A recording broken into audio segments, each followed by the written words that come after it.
mofinaina isan'andro atolotry ny mpitandrina rakotina valina maoly.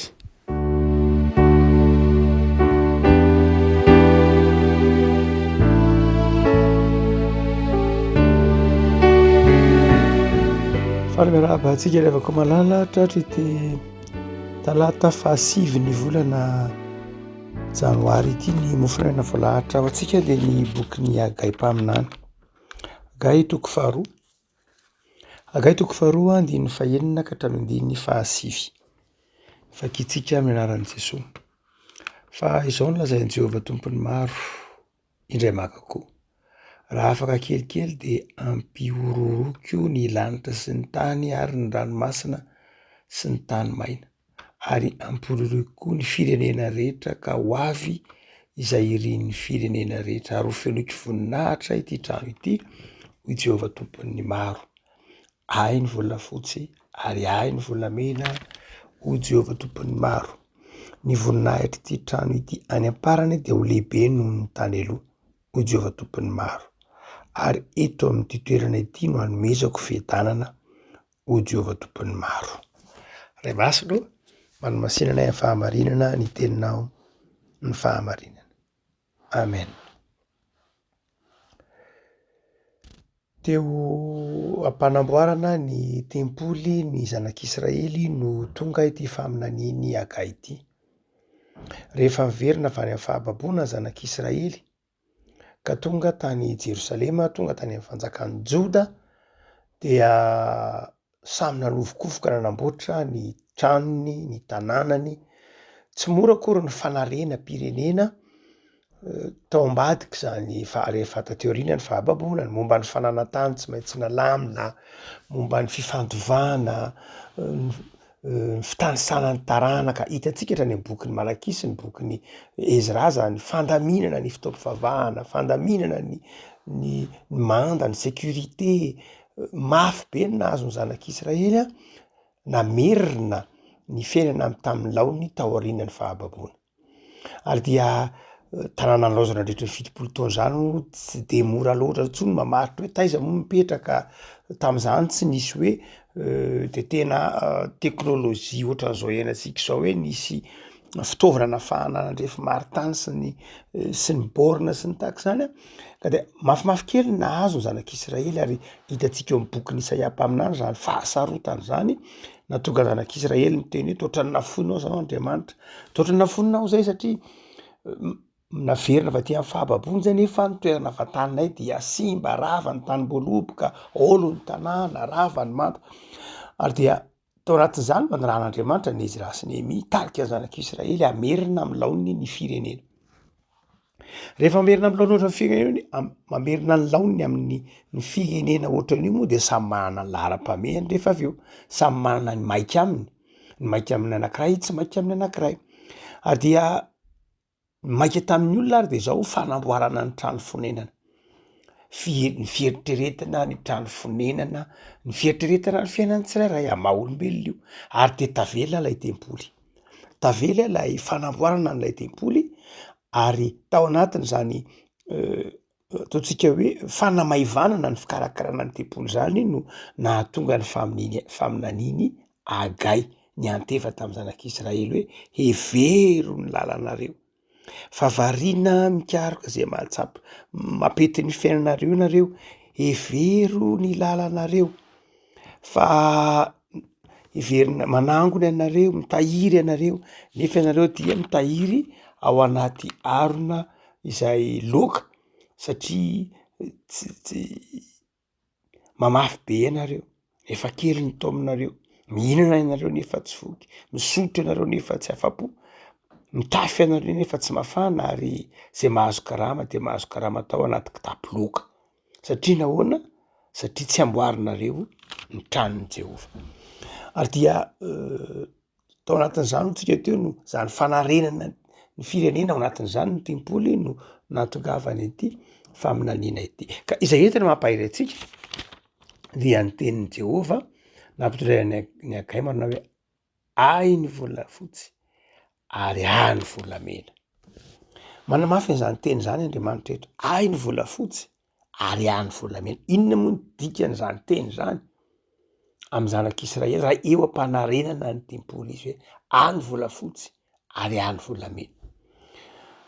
Am'izao andro antsika zao de isan'ny harena hatramin'izay moa efa hatramin'ny andron'ny Egyptianina zay mban'ny Grika zay nampiasa ny volamena, nanefy ny volamena, natonga ny volamena ho vola efa hatramin'ny andron'ny Grika fa narivo taona ny lasa talohan'ny Kristy ary zany. Ary mandraka ankehitriny de zao mbola harena foana ny vola sy ny volafotsy sy ny volamena.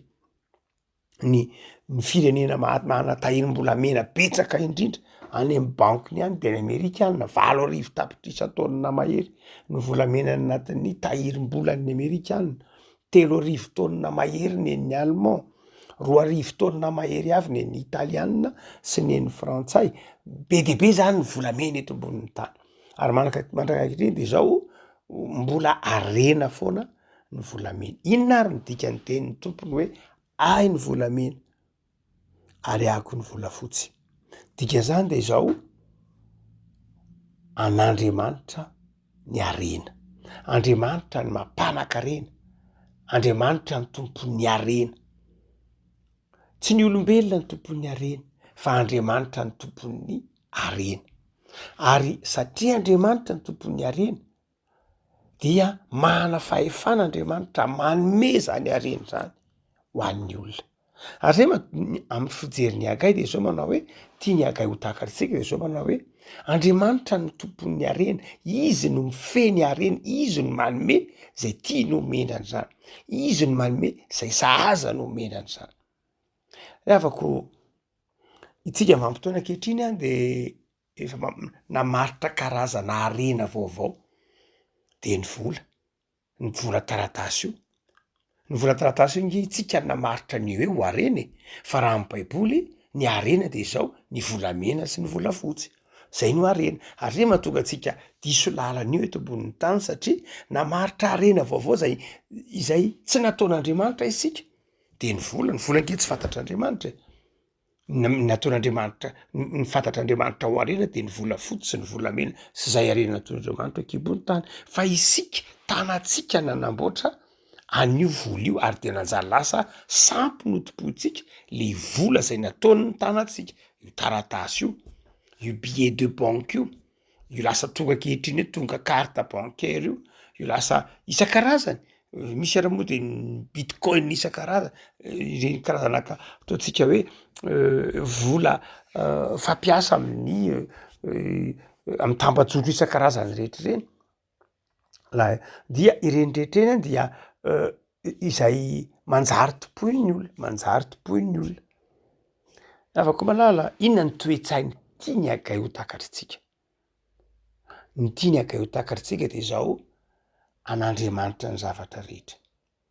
Am'izao taona vaovao zao de zao rehefa tian'Andriamanitra omenanao zany de omenanao. Aza variana amin'ny hoe crypto-monnaie, volamena, volafotsy, zany rehetra de hain'Andriamanitra mampanankarena antsika am'zany. Hain'Andriamanitra manome ny olona ny harena zay izy fantatr'Andriamanitra fa sahaza.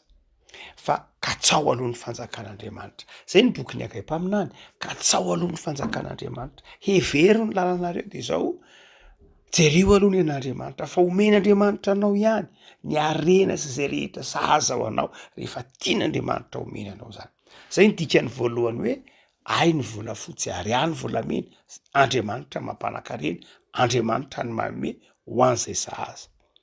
Ny tsirairay. Fa ny faharoa de zao ny dikany hoe ay ny volamena ary ako ny volafotsy de zao fitaovana io tahaka ny hoe any Jehova ny tany sy zay rehetra eo aminy. Fitaovana nomen'Andriamanitra zany io. Rehefa miteny Andriamanitra hoe ay ny volamena de zao ay io fa omeko ho fitaovana ho ampiasanareo. Tsy toponareo koa ny volafotsy, tsy toponareo ny volamena, tsy atakalinareo an'Andriamanitra ny volafotsy sy ny volamena, tsy atakalo ny ave zany, tsy atakalo ny Jehova zany, fa fitaovana omen'Andriamanitra antsika. Am'izao andro antsika zao de maka ny toeran'Andriamanitra ny vola sy ny volamena, ny harena de maka ny toeran'Andriamanitra. Katsahan'ny olombelona mihoatra noho ny fikatsaka ny fahamarinana. Katsahan'ny olombelona mihoatra noho ny fikatsaka ny tavan'Andriamanitra sy ny famindrampon'Andriamanitra ka tsahin'ny olombelona fatratra ny vola. Tsy hoe tsy ilaina ny vola na ny vola fotsy ny volamena fa fitaovana zany. Tsy zany ny mahasambatra. Be dia be ny olona manan-karena mana vola fotsy volamena be dia be eto ambony tany fa tsy sambatra. Fa ny mahasambatra dia ny fiainana miaraka amin'Andriamanitra. Ny mahasambatra dia ny fahatsapana ny fitiavan'Andriamanitra. Ny mahasambatra dia ny fifaliana, fifaneraserana amin'ny olombelona izay tahaka anao. Ny vola fotsy sy ny volamena dia natao fitaovana hivelarana sy ampivelarana ny hafa eo amin'ny fiainana isan'andro. Any vola fotsy any volamena ho Andriamanitra dia izao apetrao ho fitaovana izy. Aza tompony izy. Katsao aloha Andriamanitra, katsao amin'ny fitiavan'Andriamanitra dia izao ampiasao ho fitaovana izy. Aza tompony. Fa ny fahatelo dikany teny hoe ahy ny vola fotsy, ahy ny volamena dia izao koa avereno amiko ny anahy. Andriamanitra zany dia mampianatra ny Joda manao hoe amboary ara le tranon'Andriamanitra mba jereo le asan'Andriamanitra. Ahy io dia izao avereno amiko, karakarao ny tokony ho karakaraina momba ny tranon'Andriamanitra. Le maka nanontany an'i Jesoa ny mpanoratadalàna ny Fariseo nanontany manao hoe mety ve ny mandoetra ho an'i Kaisara? Dia namaly Jesoa. Aniza moa ty denari ity? Dia nalain'i Jesoa ilay denari. Dia ilay denari vola romanina dia misy volony, misy sary volan'ny misarin'ny mpanjakan'ny misarin'ny empereur romanina ilay vola denari. Ambadika sy ambadika mihitsy. Dia nalain'i Jesoa dia hoy Jesoa, aniza moa ty voly ty sady naseho an'ilay sary? Dia hoy indretra hoe sary nisy dia an'i Kaisara zany. Dia ay, satria sarin'ny Kaisara io dia omeo an'i Kaisara ny Kaisara. Fa eto kosa ny volamena sy ny volafotsy an'Andriamanitra dia omeo an'Andriamanitra ny volafotsy sy ny volamena. Ny dikan'izany dia izao tatano amin'ny toe-tsain'Andriamanitra ny volafotsy sy ny volamena, ny arenany men'Andriamanitra dia avereno amin'Andriamanitra. Raha averina amin'Andriamanitra izy ny dikan'izany tsy hoe nge anaovana asan'Andriamanitra daholo moa ny rehetra, fa tsy hoe anaovana asan'Andriamanitra aterina any amin'ny tempolo daholo izy rehetra, fa tantanina araka ny toe-tsain'Andriamanitra zany hoe averina amin'Andriamanitra ny volafotsy, ny volamena, ny arena dia tantanina araka ny toe-tsain'Andriamanitra. Mandray karama ianao na manambola ianao dia izao tsy ataonao rakitra daholo izy rehetra mazava ho azy. Mety ny apahatelo ny ataonao rakitra, mety ny apahadimy ny ataonao rakitra, mety ny atsasany ataonao rakitra, mety ny apahafolo, arakarak'izay tariny fanan'Andriamanitra anao dia manao rakitra ianao. Fa ny ambiny tsy ataonao rakitra ny asa ataonao fanomezana ny am-piangonana kosa dia izao atolotra ao an'Andriamanitra ihany iny. Fa saingy izao hanaovanao zavatra mifanaraka amin'ny sitrapon'Andriamanitra. Zay le hoe ahy ny volamena ary ahy ny vola an'Andriamanitra daholo ny zavatra rehetra. Dia izay arena rehetra eo aminao dia tantaninao amin'ny sitrapon'Andriamanitra. Tsy hoe miokanao hoe ny Andriamanitra ny atsasaky ny karamako na ny apahafolo na ny apahadimy na ny apahazatony, omeko anao iny Andriamanitra, fa ny ambiny kosa dia tantaniko amin'izay itiavako azy amin'izay. Tsy mampaniny na anaovako iny na anaovako iny fa efa nomeko zay ny anjaranao. Tsy zay ny dikany hoe ahy ny volafotsy ary ahy ny volamena. An'Andriamanitra avokoa zay eo aminao dia tantanina araka ny toe-tsaina, araka ny sitrapon'Andriamanitra. Le avako malala hotsika manao hoe Andriamanitra ny loharanon'ny fanambinana, zay ny dikany io teny io. Hotsika manao hoe Andriamanitra mitaky fitantanana endry amin'izay nomen'Andriamanitra antsika, izay nomen'Andriamanitra ho tantanintsika. Ary izay nomen'Andriamanitra ho tantanintsika dia fitaovana fa tsy hitobotsika. Vaovao ary ny taona, inona ny toe-tsaina? Tiany ny tompo takatritsika amin'ny hoe azo ny volamena, azo ny volafotsy, manan-karena ny Andriamanitra. Manan-karena ny Andriamanitra, manan-karena io Andriamanitra tsika io. Tsy manatoerana ao amin'io ny fahantrano, fa Andriamanitra manan-karena izy, mampanan-karena izy. Fa izao moventsika miasa sao dia ny mampahantra antsika dia tsy mametritreritra ny an'Andriamanitra, tsy mieritreritra lahara-pahamehana, tsy mieritreritra ny tompo, tsy mahay mandamina, tsy mahay mandrahatra ny lahara-pahamehana, tsy mahay mamantatra hoe inona ny maika, inona ny zava-dehibe, inona ny tsy maika, inona ny tsy zava-dehibe. Sao dia tsy mahay mitantana ny arena ny men'Andriamanitra, sao dia tsy mahay mandahatra hoe inona moa tompo zany ny tokony ataoko. Andriamanitra ny tompony zao rehetra zao. Andriamanitra ny tompony zavatra rehetra ary azo nomeny zany. Fa nahoantsika ny mahantra, nahoantsika ny tsy manana, dia mila mametra-panontaniana isika. Amy tena atsika aloha voalohany indrindra hoe mahay mitantana zay nomen'Andriamanitra anay ve zahay sa ohatran'ilay nanana talenta dia nomena talenta anankiray de nandevina. Asadona fa ny talenta koa de volafotsy, misy talenta volafotsy, misy talenta volamena. De zaho move mahay mitantana sika. Raha mijery ny firenentsika isika, raha mijery ny akabeazan'ny malagasy atsika de zao de aleo tsorona miara-miaika eto anatrehan'Andriamanitra fa tsy mahay mitantana. Ny tombo efa niteny manao hoe zay mahatoky amin'ny kely ny mpanapaka ny be. Tena mahatoky ve tsika amin'ny fitantanantsika ny arena nomen'Andriamanitra atsika, ny arena voajanahary izay nomen'Andriamanitra atsika. Be dia be ny arena ny zavaboary nomen'Andriamanitra atsika. Inona ny tsy eto Madagasikara? Marina fa ny firenena maro koa nomen'Andriamanitra betsaka. Fa izao isika tsy isan'izay firenena tsy nomena. Misy aren'ny sasany nge fasika fotsiny manodidina azy, fasika torapasika. Fa saingy zao itsika tena nomen'Andriamanitra be dia be. Ary miteny amintsika malagasy izy manao hoe any volafotsy, any volamena, haitsika ve ny mitantana an'izany. Rehavako malala anankiray am'izay fototry ny fahantrana aty amin'ny tany mahantra takantsika de ny tsy fahaiza mitantana. Andriamanitra tsy miangatra, Andriamanitra manome, fa anankiray am'izay mila ianarantsika amin'Andriamanitra, iankinantsika amin'Andriamanitra dia ny fahaizana mitantana. Ny fahaizana mitantana de manomboka amin'ny hoe inona ny maika, inona ny lahara-pahamehana, inona ny tokony atao makaiza reto, inona ny tetikasa, inona ny solotr'asa. Ary io tsy ao anatin'ny tokantrano ihany fa na amina firenena io, na amina fikambanana io, na fiangonana io. Tao rehefa malala am'izao taona vaovao zao, iara-mamerina mamaky ny baiboly, andahatra ny lahara-pahamehana, iara-mamakafaka hoe inona Andriamanitra no mahatonga anay, sahirana mahatonga anay tahaka zao. Ianao fantatra fa nanome hitapoky hitam-pirenena fa nanome anay arena be dia be ianao. Fa manomeza anay saina endry mba hitantana, manomeza anay saina endry mba andamina ny fiainanay. Vao miresaka tsika hoe nahoana moa ny Amerikanina no manana mahatahiry volamena 8,000 taonina mahery 1,000 taonina latsaka kely azy. Nahoana ny nahatahiry zany izy? Nahoana ny nahatahiry ny Frantsay 2,000 taonina vao mivarotra 900 taonina izy am'izay taona vitsivitsy lasa zay. Ny fanjakana Frantsay, nahoana ny Allemand mahatahiry 300 sy 3,000 taonina na volamena. Tsy voatery manana an'izany ange izy, tsy voatery nitrandraka an'izany, fa naninona izy nahatahiry. Ary tsika an'Andriamanitra ny volafotsy sy ny volamena, nahoana tsika ny tsy mahatahiry? Misy lafiny zavatra tokony hoeritreretintsika zao tenin'Andriamanitra zao hoe any volafotsy sy ny volamena ao Andriamanitra, ary meko anareo zany, fa mahay mitantana ve isika, mahay mitrandraka ve isika. Rehavako tsika eritreritra, ary tsy vita ny eritreritra fa mandiny tena ny amin'io karazana arena nomen'Andriamanitra atsika, de miezaka mitantana zany ara-draviny, mitantana zany araka ny sitrapon'Andriamanitra, mitantana zany ao anatin'ny fahaizana mandahatra ny hoe ity maika, ity tokony atao, ity tsy tokony atao. Ivavaka sika.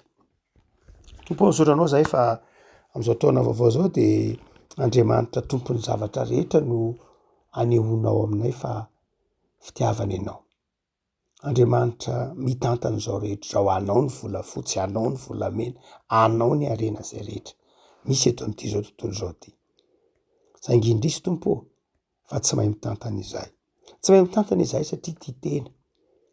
Tsy mahay mitantana izahay satria tsy mandahatra ny lahara-pahamehana arak'izay andaharanao azy. Maika samy hijery ny tenanay izahay, maika samy hijery zay mahafinaritra anay izahay, fa tsy ny hafa, tsy ianao, tsy ny manodidina anay no hitanay. Ary ndraindray dia hiverinay fa anay ny volafotsy, anay ny volamena, ka de mampatsiaro anay ianao fa anao zany.